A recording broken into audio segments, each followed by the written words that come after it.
New at 4:30, President Joe Biden is expected to address the country tomorrow at 8 p.m. about his decision to drop out of the presidential race. Meanwhile, Vice President Kamala Harris is hard at work on the campaign trail as the nominee for the Democrats is still up in the air. Well, today she was in Milwaukee for her first campaign rally as a presidential candidate. She's raised more than $100 million since launching her campaign almost 2 days ago. Thanks for sticking with us at 4:30. I'm Yolanda Harris. And I'm Andrew Kinsey. Angela's off. Meanwhile, Harris got a big boost from Ohio delegates to the Democratic National Convention. They are now throwing their support behind her for president. TV's political reporter Doug Putcash joining us now with why they made that move. Doug.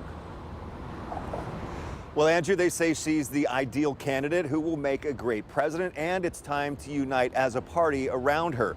The Ohio Democratic Party says the Ohio delegation met virtually last night and decided overwhelmingly to pledge their votes to Vice President Harris. Ohio has 144 delegates whose votes will go to her.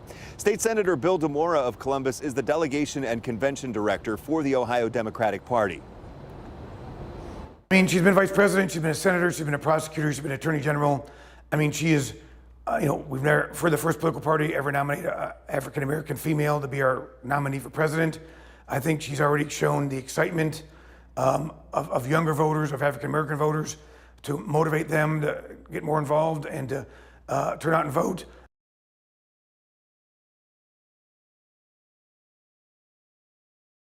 Harris is a proven public servant who will be a strong fighter for Ohio's workers, and we're ready to get to work to make sure that she and the rest of our Democratic ticket wins in November.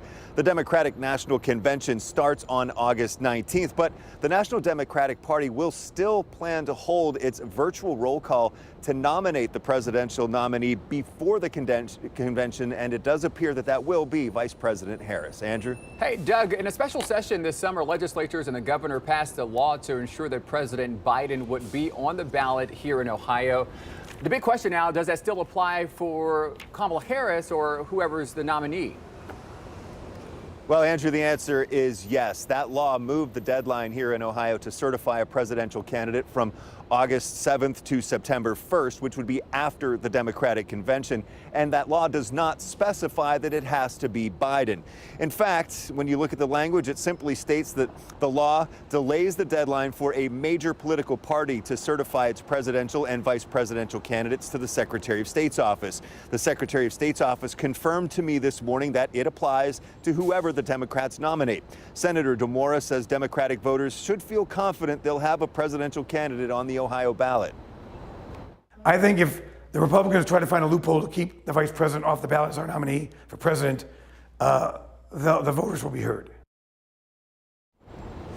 Now, that may all be a moot point, actually, because while Ohio lawmakers were having that debate about what to do, what should have been done to make sure President Biden was on the ballot, the Democratic National Party made that move to hold the virtual roll call on August 7th, which is the original deadline Ohio had set to certify a candidate. So we'll still see what happens. Live at the State House, Doug Petcash, 10 TV News. A great update, Doug. Thanks so much.